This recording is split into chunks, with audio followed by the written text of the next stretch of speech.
Okay, so let me start this again. This is my what I use to sharpen my knives, but you can also use any standard 6-inch, 8-inch dual wheel buffer. You need 2 wheels, and I'm going to explain that in a minute. The key here is that you have to be very careful how you hold your knives against this thing and what direction the wheels spin, because you can shoot a knife across the room or cut yourself really deeply with a sharp knife if you're not careful. Normally they give you a rotational direction, so this thing's going to spin like this. This one also spins the same way, spins like this, and that's okay. So what you're going to do, so this wheel here, you can also use cotton wheels. So I'm going to show you, here's a cotton wheel. It's a big cotton wheel, and I don't use this anymore. I mean, I have used it, but I prefer these other wheels. But first thing you need to do is draw a direction on them, whatever, if it's a cotton wheel, and make sure you mount it so that you always mount it the same way. If you have to take it off and put a different wheel on. And this way you also know what direction it's spinning in, as long as you mount it correctly. Now these are denim wheels. They're a little bit coarser than cotton, but they're made out of denim, and it's a whole bunch of denim sheets or pieces of cloth sewn together. I think it's a 1/2 inch wide. And the reason you need 2 of them is because of the way you sharpen knives. I'll show you that here in a second. So let's take this. This is a right-hand knife. So just so you know, on a right-hand knife, you always sharpen on the inside. Well, you always sharpen on the inside. So a right-hand knife gets sharpened on this side. This side is polished to a degree so that there's no burrs on it. Now, since the wheel is spinning like this, and you want to sharpen this side, inside, you need to stand over here, and you need to hold this against the wheel, and you need to do it with 2 hands. I'm just showing you because I got a camera in one hand. But you basically got to hold it at an angle, at the approximately proper angle, and you got to rub it across this. Excuse me, you got to rub it across this thing to get it sharp, to get it buffed. Then you take it to the other side with the other wheel, because now you need to do the back side just a bit. You just touch it, but you don't want to. I suppose you could do it up here. Let's see, the wheel's going this way. No, you'd have to do it. You can't even do it on this side. You'd have to be on the inside to do it. You have to do this, and you can't necessarily get what you want with this kind of an action, depending on how big. If you're on a 6-inch buffer, your wheel is going to be maybe 6 inches, and you're just not going to have any room. You're going to be like, oh crap, I can't get it on there. So you put a second wheel on. This wheel's going the same direction, going like this. Now you're on the outside, and you can just gently turn it on at this.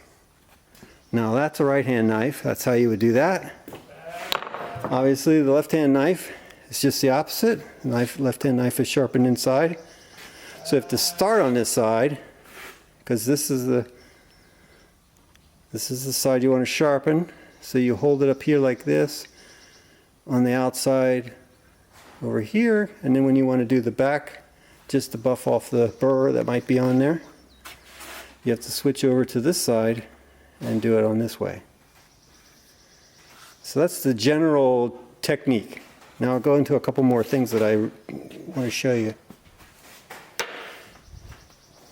I like to sharpen my knives at 22.5 degree angles, or thereabouts, as close as I can get, 22.5 degrees. Okay, so that's half of a 45, which is half of a 50. So if you have a piece of paper and you draw a square on it, perfect square, cut diagonal across the square, and then and try to guess where the next diagonal would be that divides that 45 into 2, you end up with hopefully something close to 22 degrees.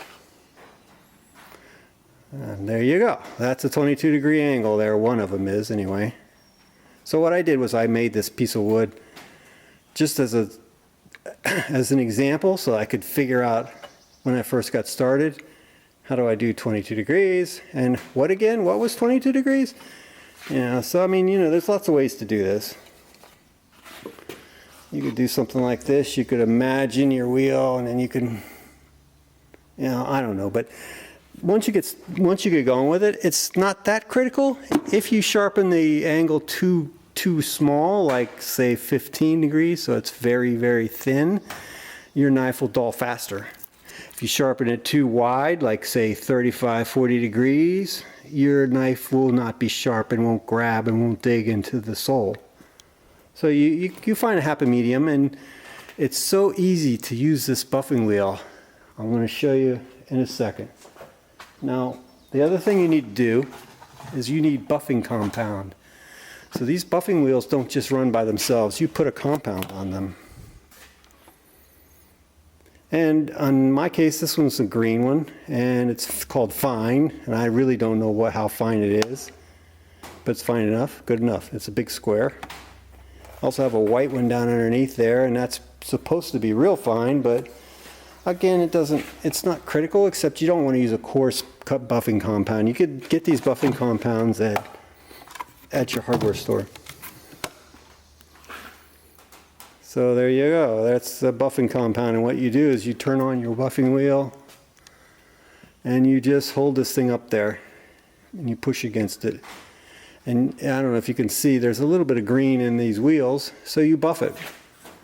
Or you press the buffing compound, you get some impregnated in the wheel, and then you sharpen your knives. And you know, maybe one time per set of knives is good enough, but you do whatever you want with that.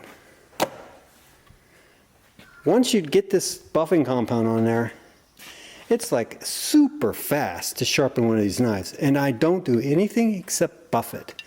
No files, no porcelain, nothing. These things are ready to go.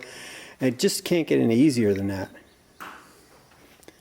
I could try to show you how it's going to work, but I think it's going to be noisy, and I don't think you're going to see much. I'll turn one of these on and see what happens. Okay. First thing I do is put a buffing wheel on there. I'm going to try to watch and do it at the same time. That's a little tricky. There you can see the green. You go over to the other side.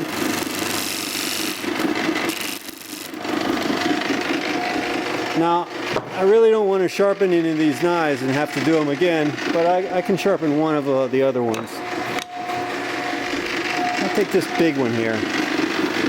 Now, this big one is really long and it's not real handy for me, but it's got, you know, it's basically can be sharpened on here. So now this is a left-hand knife. Used like this with your left hand. So you can't sharpen it like this because it's going to grab and throw that thing down on the floor or somewhere nasty. So you always have to sharpen, and the wheels turning, let's see if I can draw this. The wheel's turning this way. So I'm going to hold the knife, the part that needs to be sharpened, down and up against this. Now, I'll try to hold this, but normally I use two hands. And I hold this handle really tight because it's very easy to get this thing to grab out of your hands. And then you're in trouble, or you could be in trouble. So I'm going to try this. So I'm going to try to get a 42 degrees.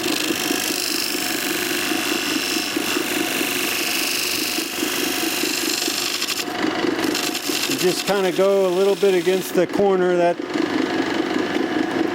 this piece up here. You just want to, you're not trying to sharpen all the way around that. You're just trying to sharpen up. I don't worry about sharpening all the way around it. Let's put it that way. Okay, so I'm probably pretty much done here, but I'm going to do it one more time.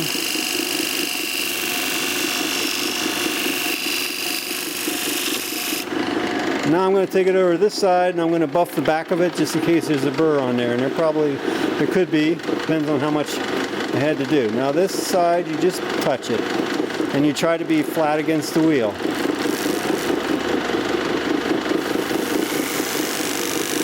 And you don't put a lot of pressure on it, just a little. There you go. And that's it. Doesn't get any easier than that. Now, I don't know if I could cut hair with this. It's pretty damn sharp. Sharp enough. There you go. My way of sharpening hoof knives.